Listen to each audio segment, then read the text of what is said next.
years. I met Dr. Lyerly in 2020. At that time, it was pretty tough for the country.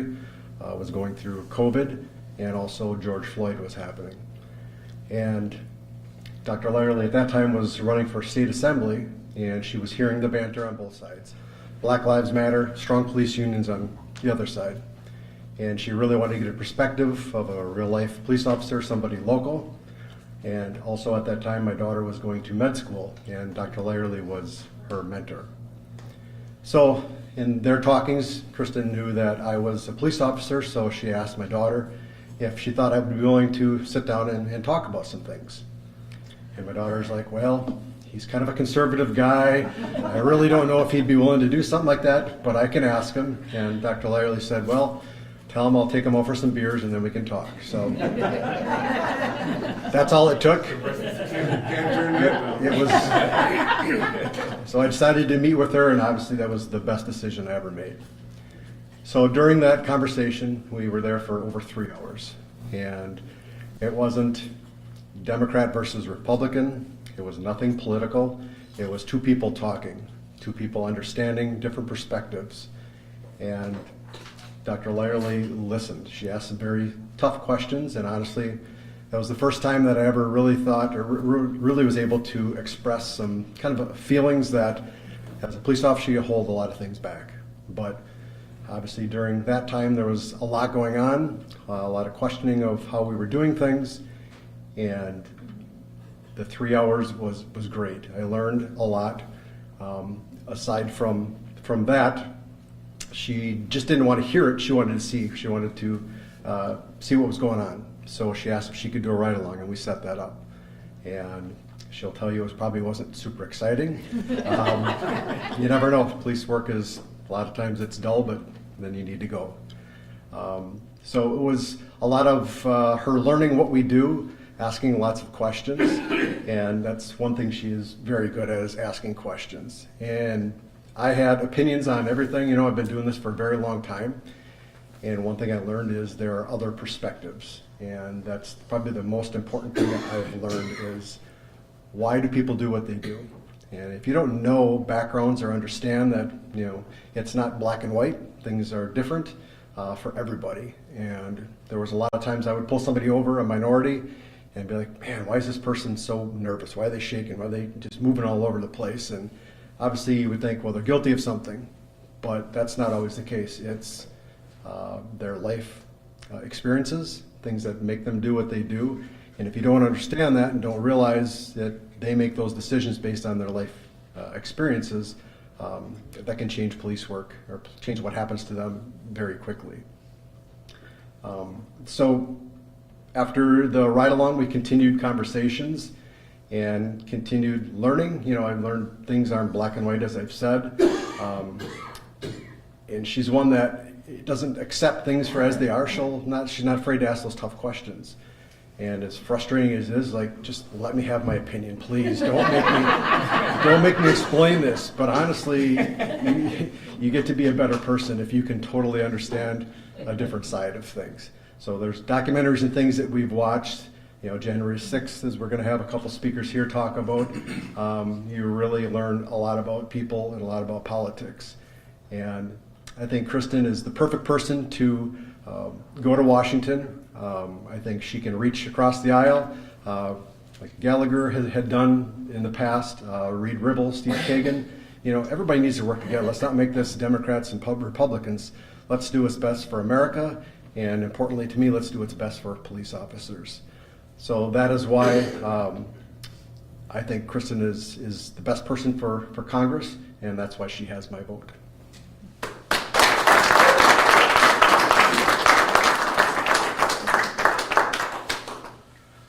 Well, thank you, Craig.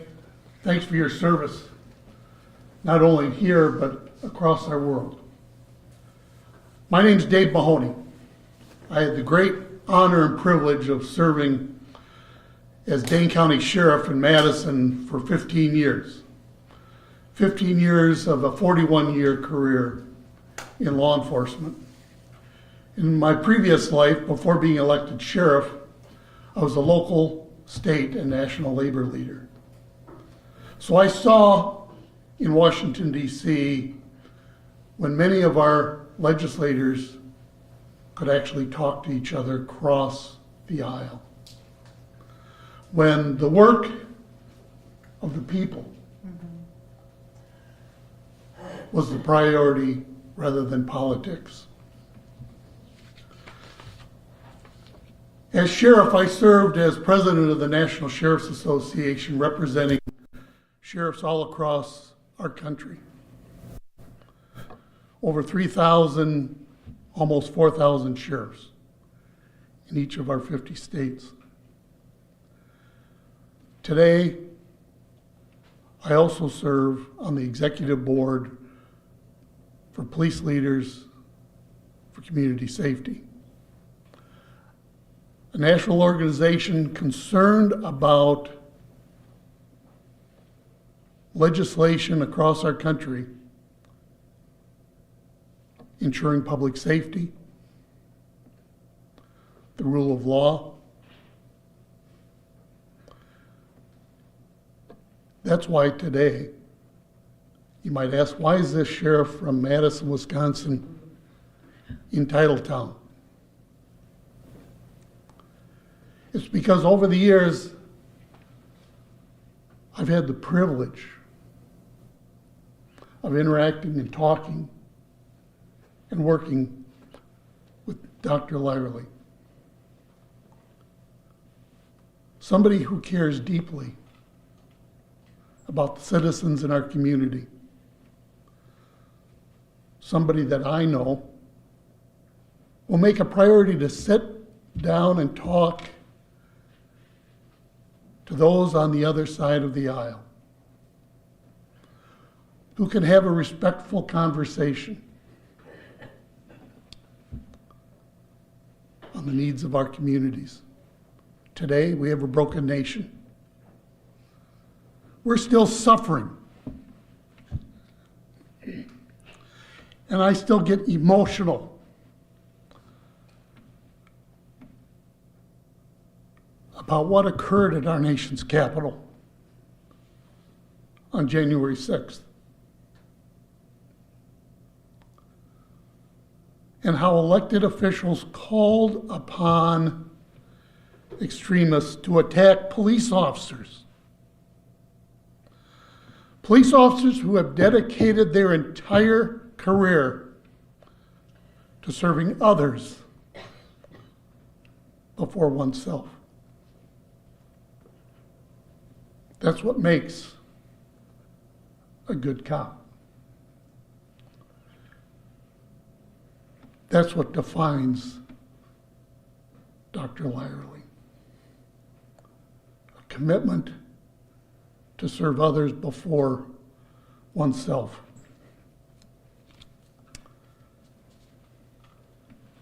I was in Madison when Act 10 occurred in Wisconsin. And I had the distinct pleasure of standing at the doors of the Wisconsin Capitol to ensure the rights of all citizens, whether pro-labor or Tea Party, had a voice. Matter of fact, when asked by Governor Walker to close the door and prevent people from entering the Capitol, as respectful as I could do it, I told the governor I wasn't the palace guard. I raised my right hand to protect the Constitution, not only of the United States, but of the state of Wisconsin. And every voice had a right to be heard. I'm also here because I have the great faith in Dr. Lyerly when she becomes a U.S. Congressman to address the reforms needed in law enforcement. There's a need for training. There's a need for new technologies. There's a need to help us recruit the best quality men and women to do this job. Not everybody can do it. It requires, like being in Congress, men and women dedicated with character and values. Values for their fellow citizens. I'm concerned about public safety, as is Dr. Lyerly, with an increase in gun violence across our nation. I have the faith, as a 41-year cop, that she'll help begin that conversation to address the needs of our citizens in communities all across our country, to regulate,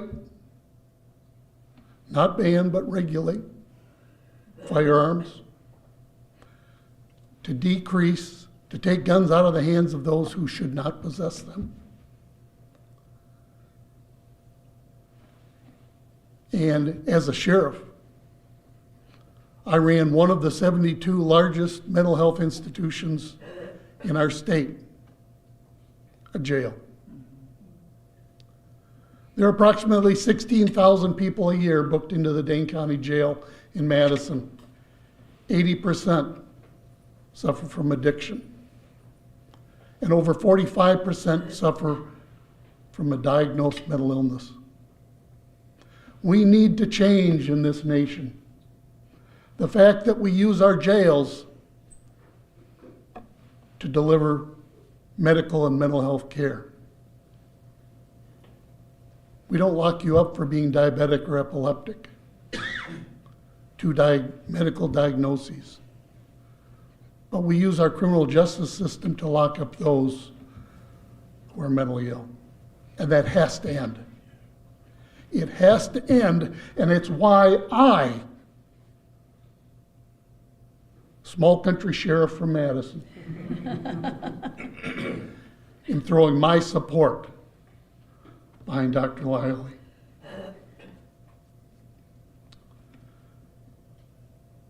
We need people like the doctor in the U.S. Congress. Every one of us. Everyone here today, everyone viewing, we need to vote. Dr. Lyerly will help us ensure that we protect our processes, the right to vote in a safe and secure environment. And when that vote is done, ensure a smooth transition of power. A smooth transition of power that did not occur on January 6th. A lack of smooth transition of power that resulted in the lives of dedicated police officers.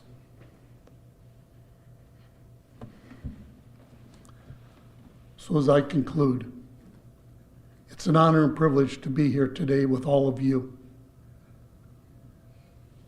and to throw my support behind the doctor.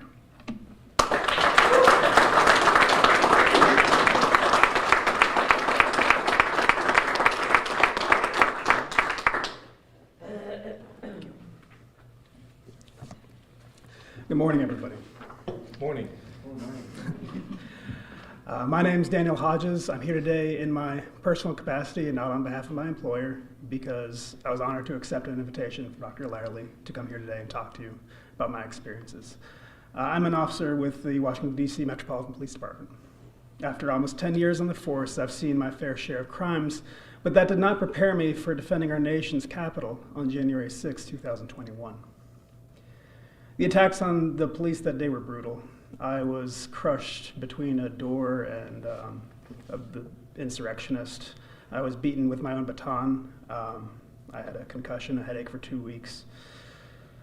I almost had my eye gouged out by a group of insurrectionists pinning me against a wall while one reached underneath my helmet and stuck his thumb in my eye.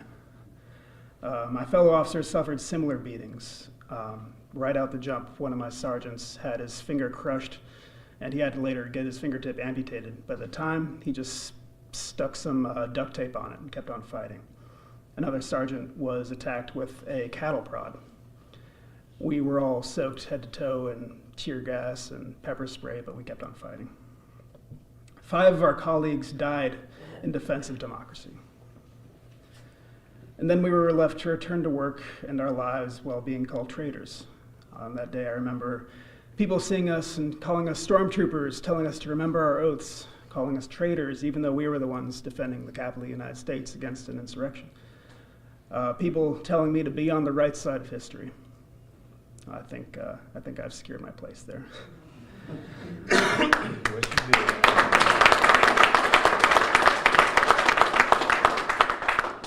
The narrative about the defense of the Capitol by myself and my comrades was initially shaped without the voices of police officers. To a certain extent, it was not surprising. We saw the same type of discourse during the summer of 2020. Police officers who couldn't stand down because of a decision made way above their pay grade were vilified for doing their jobs. We hear a lot from elected officials about how law enforcement should operate. Police officers and our departments are frequently used as talking points and political props by both parties. The fact is, in the last 2 years, violent crime has dropped across the country. This is a direct result of the investments made to state and local law enforcement agencies. This idea that we need to choose between backing law enforcement or supporting communities is a false dichotomy. Building healthy, safe communities requires funding the police and public programs. You gotta have both. If you just have one, then the whole thing falls down. If we want officers to be well-trained and departments to invest in community-oriented policing, then we need leaders who understand that Back the Blue should be more than a slogan. It requires robust funding from local law enforcement agencies and police departments. Right now, departments across the country are facing recruitment and retention issues. Yes, being a police officer is hard and dangerous work. We risk our lives for the public's safety. However, the reason departments are facing this issue is the current stigma attached to policing. That's why we need leaders like Dr. Kristin in Washington, people who are willing to have tough conversations about law enforcement with their colleagues, who believe in pragmatic solutions and doing the right thing, even when it's not considered politically smart. Dr. Kristin Lyerly understands that supporting law enforcement should be a bipartisan issue. She'll show up every day for officers here in Green Bay and across our district. Thank you.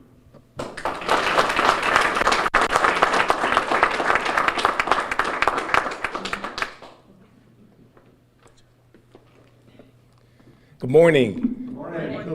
I'm going to go a little off script right now, and don't get nervous, okay? My name is Harry Dunn. I'm a former United States Capitol Police officer. I served for over 15 years at the Capitol, and 3 years, almost to the day after January 6th, I quit and decided to run for Congress because I believed there was more that we can do, right? And the reason I say I'm gonna go off script because I lost my primary in May the 14th, but ever since that day, I've been on across the country talking to people to elect good people in Congress. And I've talked to many crowds. But while I'm going off, I feel so extra motivated here right now. This is a special group of people that I'm standing here with, and it feels different, but in such a good way. I am political, right? I do talk politics with people. It's important to. It's important to talk politics and understand what's going on, how politics work. I appreciate your words earlier when he said he used to go up to cars and he would see people shaking or nervous and he would say, oh, they're guilty. Different people's experiences shape how they react to things. January 6th shaped me to be this person that you see standing in front of you.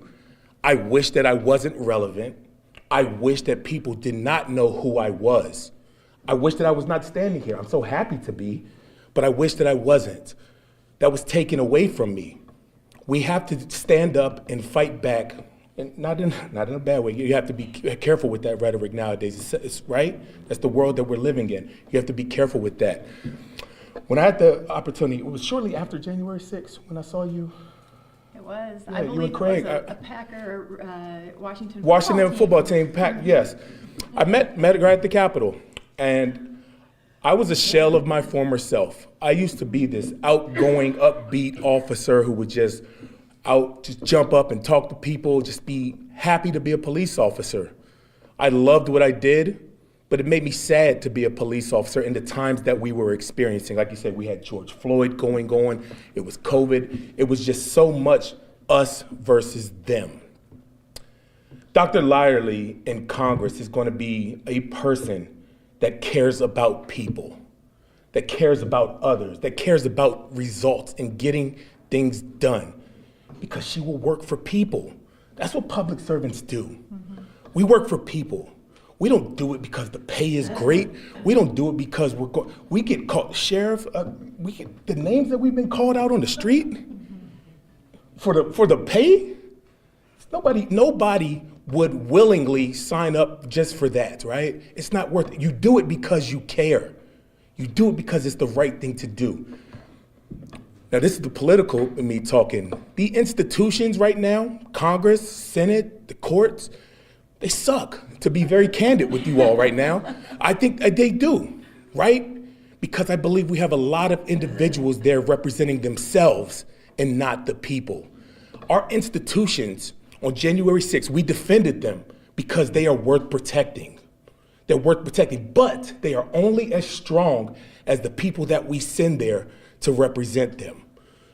Congress is a fantastic institution. The Supreme Court could be a fantastic institution, but it's the individuals there. That's why we need people like Dr. Lyerly there, people who care, people who want to get things done.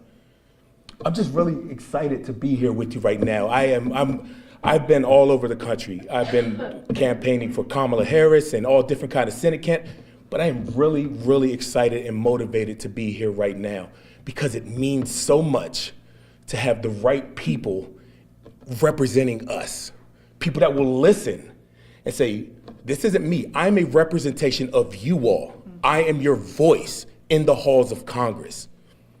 So I am so happy to be here right now, and I will do anything I can do. And she has my 100% support. And with that, I turn it over. Who's next?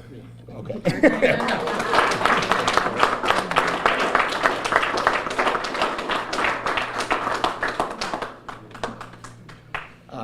Great. Well, good morning, everybody. Good morning. It's great to see so many old friends. It's great to see some new friends. There are a lot of people I would like to recognize, but I do have to specifically recognize Dave and Jane Hansen. They've served in the state Senate.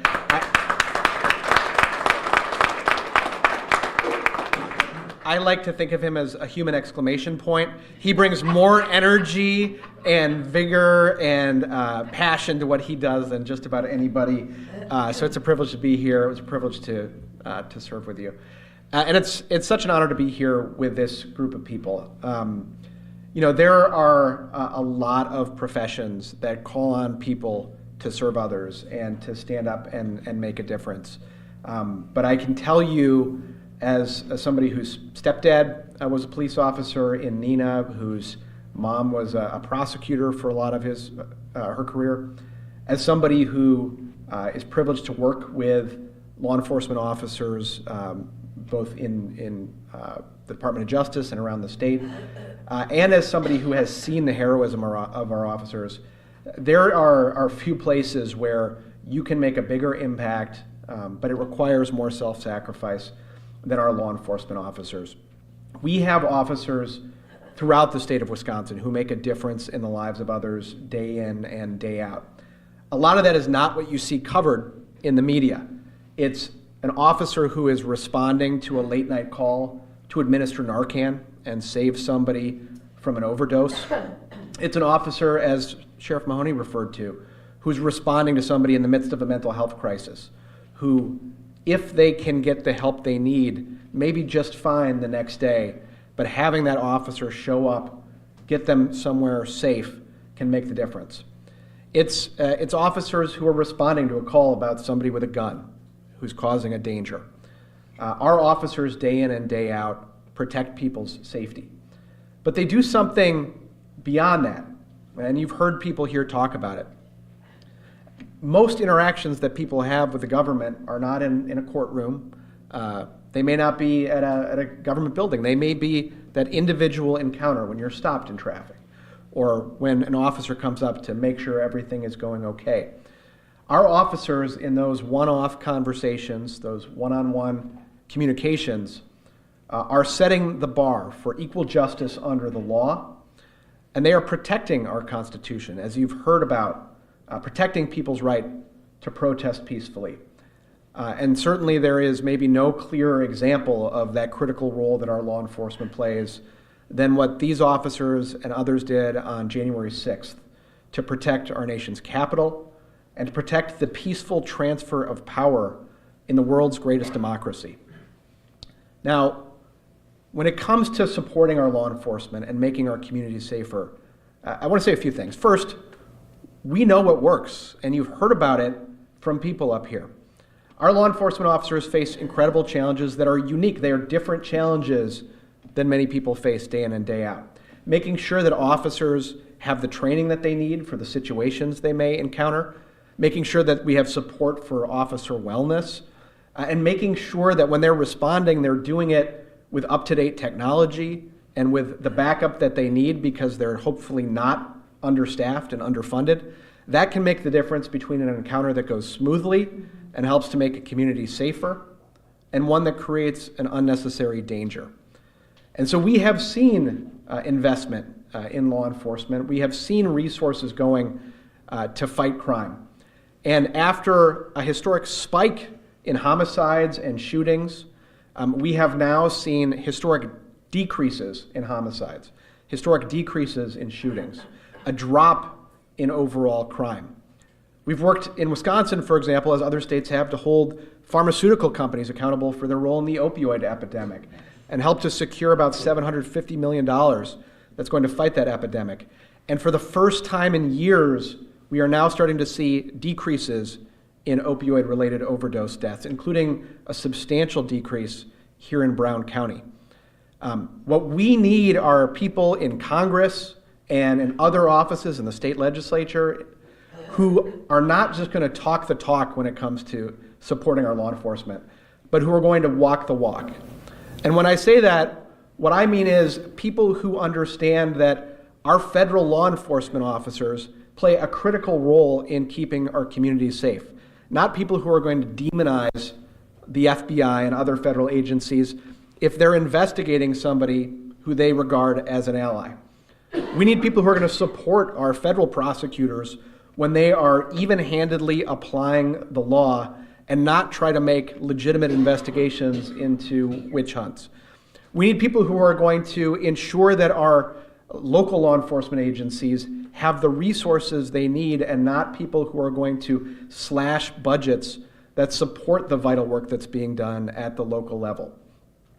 And we need people who, when their allies, the people they perceive as their allies or their supporters, break the law, as we saw on January 6th, are going to hold them to the same standard that everybody else is held to.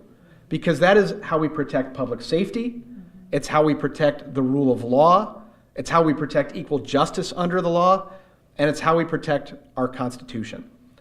Now, we need people who understand those values in Congress. And this district in particular has a long history of electing people who are independent. You know, as Attorney General, I've worked with people on both sides of the aisle. I meet with Democrats and Republicans, and where we can find common ground on public safety, we can get things done. And we've gotten a lot done, like strengthening our laws around sexual assault kits. We're working now to get more funding for services for victims of crime. But one of the biggest obstacles we have is partisanship. People know that the investments we're proposing are good ones. We've for years asked for investments in our state crime labs, for example, and not gotten nearly the investment that I would like to see. People know we need those resources, but partisanship gets in the way on so many issues. People wanting to do what their party leaders say and not stand up for the best interests of their constituents. Because when we have folks who are independent, they're going to make those right decisions. They're going to stand up for the members, the people who got them elected. And as I said, in this district, you have a long history of that. I think a lot of your former representatives maybe are not the most popular person at the party convention when they go there. I could go through the history, but I think you all know it well. And look, in the Republican primary for this race, there were two people who had careers in service. There were people who I didn't agree with on a lot of issues, but they were cast aside. They were not the insider choice in that race. This district has a proud history of electing independent representatives, and I can tell you right now, that's the kind of representation that Dr. Kristin Lyerly will bring to this district. She will be an independent voice who is not worried about what some party leader wants to happen or what some donor wants to happen. She's going to be worried about what the people of this district want to happen. That's the kind of leader I want to see for public safety. Not always somebody who will agree with me, but somebody who is committed to doing the right thing, to being an independent voice, and to help make our communities safer and stronger. That's the kind of leader that I know that Dr. Kristin Lyerly is. That's the kind of leader I want to see in Congress. I am incredibly proud to support her campaign. And with that, I'm going to turn it over to our guest of honor, Dr. Kristin Lyerly.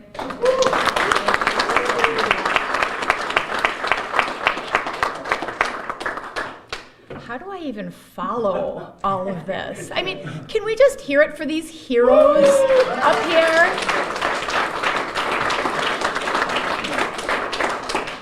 I had no idea. Growing up in Kaukauna, sixth generation Wisconsinite, my family's been in this region for a very long time.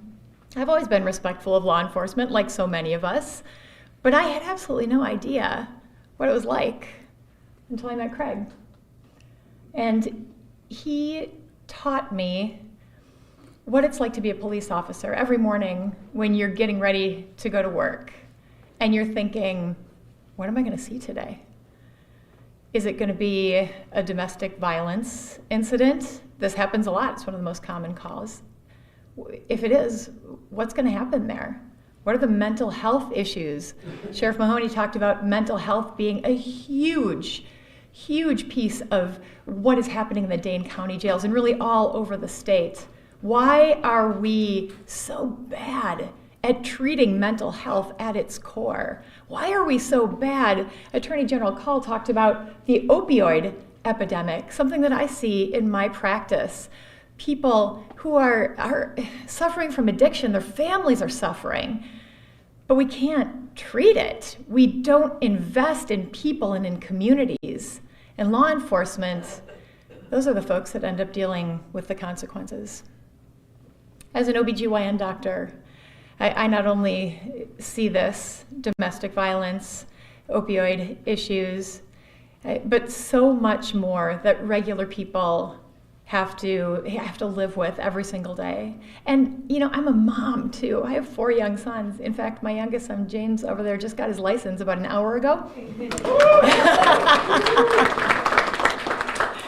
So now I'm even more concerned about law enforcement on the roads. Sorry, buddy. But as a partner, again, back to Craig, a couple of years ago, he came home with his portraits. They'd just gotten all their new pictures. And he said, which one do you like? And I said, I like the one with you smiling. And he said, I like that one too, but I have to have one looking serious, in case something happens.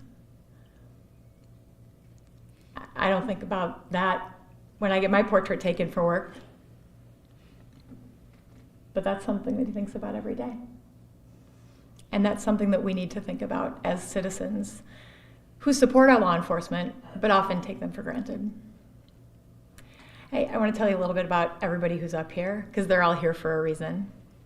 So, Attorney General Call, I've been so honored to work with you on the 1849 criminal abortion ban here in Wisconsin. It hasn't been easy for me as a doctor who put my foot down and said, hey, I need to do this for my patients. But he has been a visionary leader when it comes to protecting reproductive rights in the state, opioids, tobacco, so much more. He's a brilliant leader, and I'm just so honored to be here with you.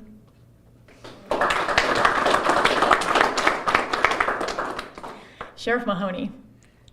We go way back. Oh, when I was a young mom, I volunteered for Wisconsin Public Television. We volunteer in our community because that's how you knit a community together, is by taking care of each other and pitching in when things need to be helped out. So I volunteered. I was in charge of the dollars at Garden Expo. And then, I don't know what your rank was, but it wasn't sheriff. You were Detective Mahoney was protecting the cash. So we would chat a lot of talking. And turns out he's become this incredible leader, not just in the state, not just in Dane County, not just in the state, but nationally as the former president of the National Sheriff's Association. And such an important voice in law enforcement, where the culture can often be very conservative, very reluctant to talk about what's actually happening on the job.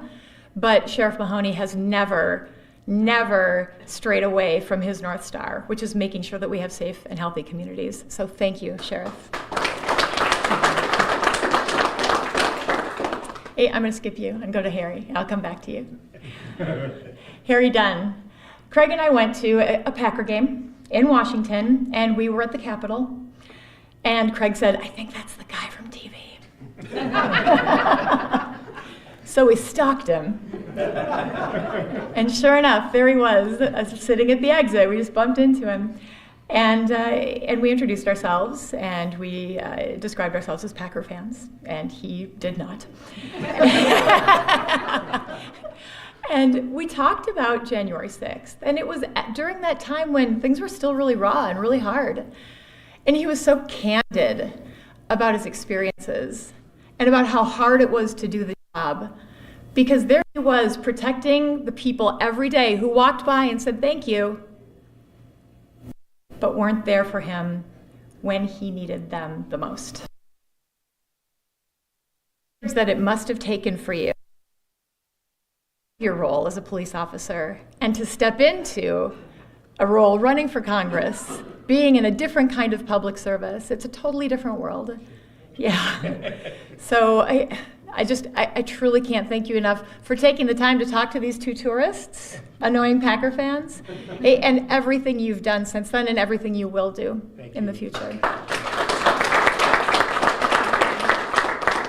think we did go to Lambeau yesterday, had a great tour, and go Packers. Go Packers.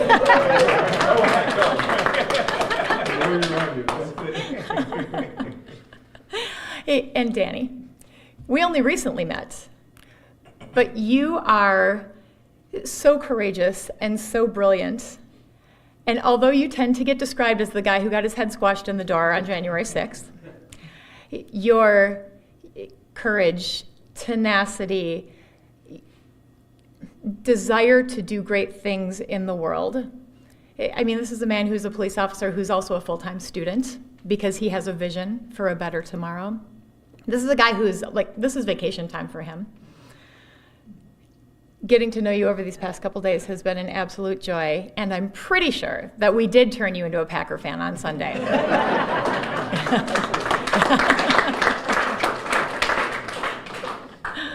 And Steve, I don't have as many flowery words for you because I get to see you all the time, but thank you for opening up the Labor Temple for us. Thank you for making this event possible today. Labor is very proud to have these guests here today and everything. We're all law and order. We are all law and order.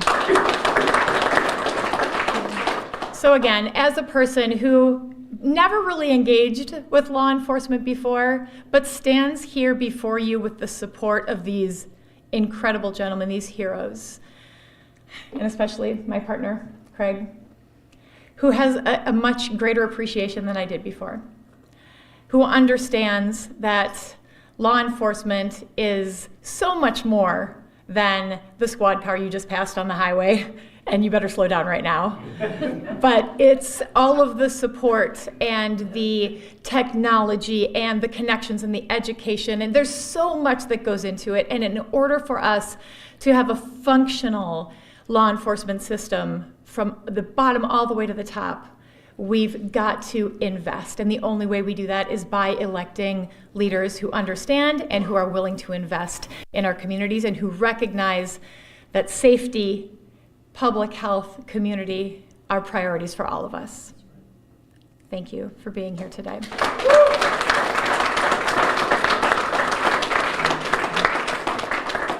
And I believe that all of us would be happy to take questions if y'all have any.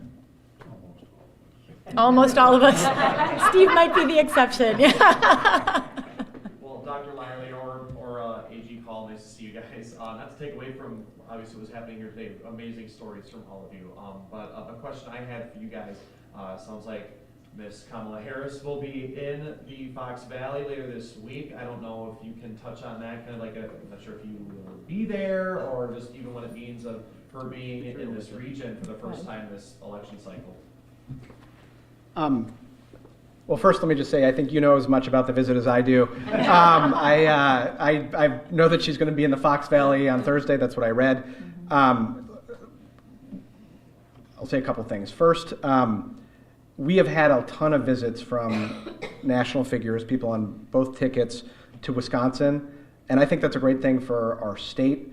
People in this state are able to hear from people directly about, what their vision is for the country, and we're able to convey the needs for Wisconsin. When I've had the privilege of meeting the vice president on the tarmac a few times, I consistently talk about the need for more funding for the Victim of Crime Act so that crime victims get the funding they need, and it's important to be able to get those concerns that Wisconsinites have in front of national leaders. But this is going to be an incredibly close state in the presidential election. Everybody knows that. Wisconsin is the classic swing state, and it's also a reflection of the stakes in this year's election. The stakes are enormous. If having a few officers here who were at the Capitol on January 6th doesn't reinforce the importance of this election for our democracy and for public safety, I'm not sure what else would. We'll see where the vice president ends up going and exactly when she's here, but I expect that we're going to continue to see a lot of visits in the next little over a month. Dr. Lyerly, anything to add there, even if could she be here in Green Bay? I know there was possible rumors of that, but even talk to the importance of her We just have the room. having a That's great. Steve would be happy to host her right here. Just the importance of her being in this region where there's been many visits to Wisconsin, hasn't been a whole lot to just Northeast Wisconsin specifically. Mm-hmm. Yeah, no, I think everything that the Attorney General said is true. The whole world is watching Northeast Wisconsin. And the reason they're watching is because this could very well be the district that not only decides the presidential, but we could decide the fate of the Senate. We've got Tammy Baldwin on the ballot here. It certainly could decide the fate of the House with this vacant seat. And I should mention, on January 6th, Mike Gallagher and I have disagreed on a lot of policy issues, but the truth of the matter is Mike Gallagher is a good, upstanding human being. And on January 6th, he was one of few who spoke out and asked the president to just turn it off. He knew what was happening, and that was the honorable thing to do. And that was that one moment where I thought, wow, this is my representative. I was so proud. That's the kind of representative that I will be in Congress. Yeah. But I got a little distracted because not only could we flip the House with this district, but also the Wisconsin State Assembly. We've got so many districts here in the Assembly that are Republican held because of the gerrymandering. So this district is an investment, and I think Democrats, people across the world really recognize it, and that's why all eyes are on us here in Northeast Wisconsin. So stay tuned. It's going to continue to be exciting. Other questions? Kind of on this note, what do you think about Trump's visit to Wisconsin? Yeah, I mean, it's the same thing. Everybody wants this state. In my opinion, this is the swingiest state. This is the swingiest district of the swingiest state. I think we're going to see surrogates and principals from both sides here. That's just what's going to happen. But what I am seeing is an incredible amount of enthusiasm. I'll share a story with you about the debate that we had on Friday. So I debated my opponent, and when it was over, the people who stayed in the room to have a conversation with me, he left, they all left, but the people who stayed to talk to me were so excited. And I specifically remember this group of 4 young women who walked up and said, Dr. Lyerly, we drove an hour to get here. We are seniors at Kimberly High School, and we are going to vote for the first time this year. And we're so excited about what this all means, and you inspire us so much. That's what this election is. That's what Northeast Wisconsin is. People aren't expecting it, but that's what's going to happen here in Northeast Wisconsin, where for the first time in history, we have more women running in this district than men.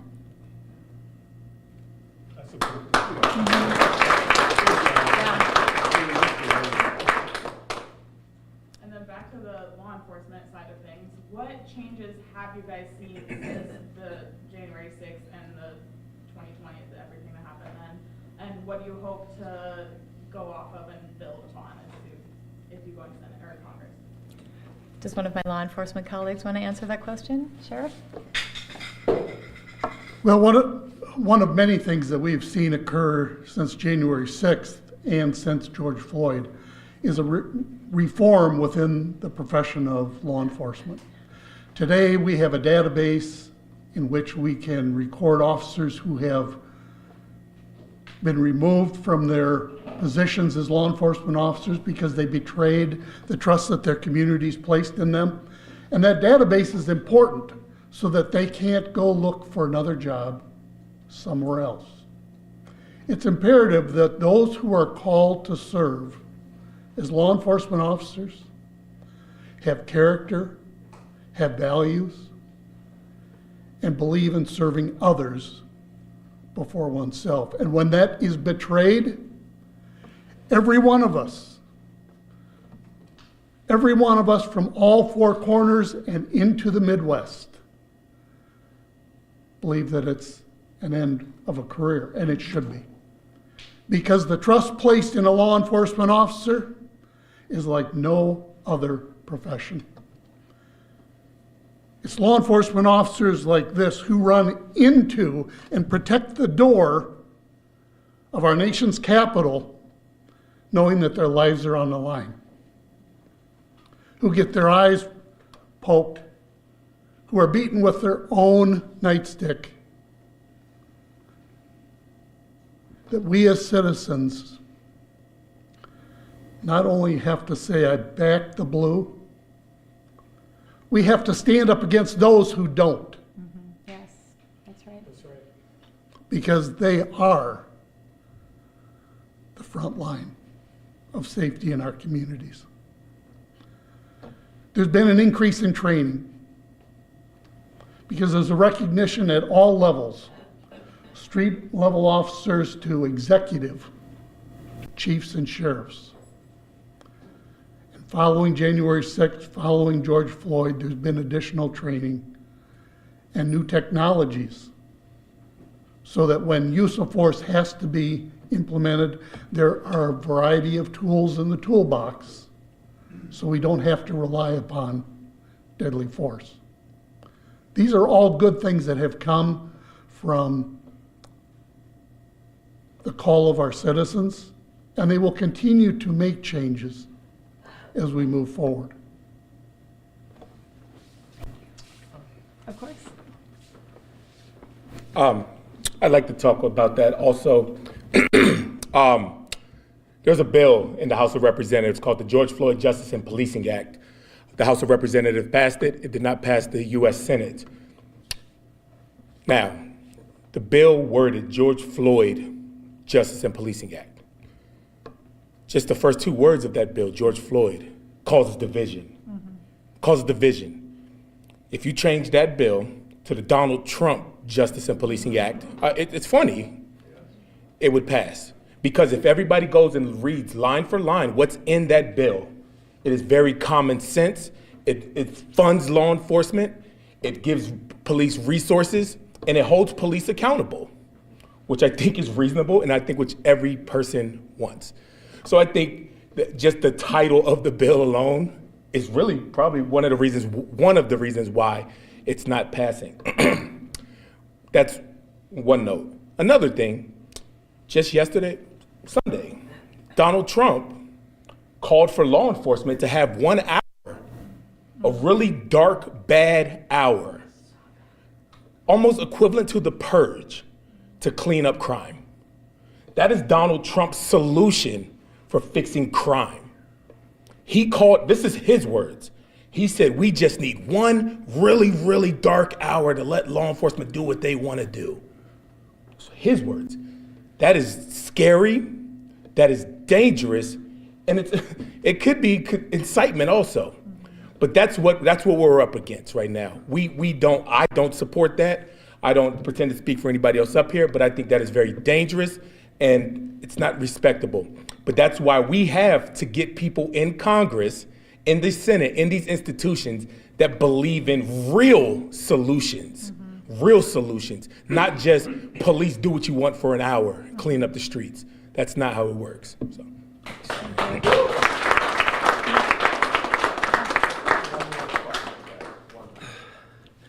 Something I've seen in the days since January 6th that changed is, maybe not so much change, but it's been eye-opening, is that that day exposed a lot of the hypocrisy when it comes to the right and how they back the blue. They still say all the time, any chance they get, they pose with police officers, say how much they support the blue, but on January 6th, my colleagues were beaten with the Blue Lives Matter flag. And I have accepted every single offer to speak to a Republican representative in Congress, and that is to say I have received 0. But I've spoken with lots of Democratic colleagues, and they've made it clear that they support the police. So I hope that this helps people not take it for granted that the Republican Party is the party of law and order, because that is not what I saw. They are only in favor of the laws that support them. So that is something that I've seen change since January 6th, is that it really brought to light a lot of the biases and the truth behind the words when they say that they back the blue or the party of law and order. And in fact, they're really not. They're the party of themselves.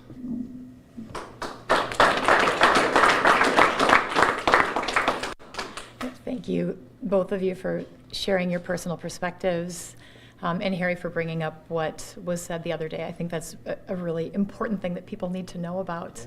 One of the things that I can do, not as a police officer, but as a leader, is to lower the temperature in the room. Because one of the things that we've been seeing with our current elected leaders is that they've been amplifying it, and they've been creating this chaos with misinformation, and that's not what we need. We need people to simmer down and to work together and to fund law enforcement and support our officers and make sure that we have what we need so that we can live healthy, meaningful, safe lives. Thank you. I just wanted to give you the opportunity if there was any other issues besides concerns of law enforcement that you wanted to take a moment to address what your preferences might be in other areas if you were to be elected. I, as the doctor in the room, in the house right now, I am just so floored by the company up here that I just want to focus on law enforcement right now. Because it's so unique to have a day like this, where we've got people from literally all over the country. I mean, they came from DC and Maryland and Madison to be here today because of what's happening here in Wisconsin, and to use their voices in support of me, because I can be an agent of change that is that difference in the world.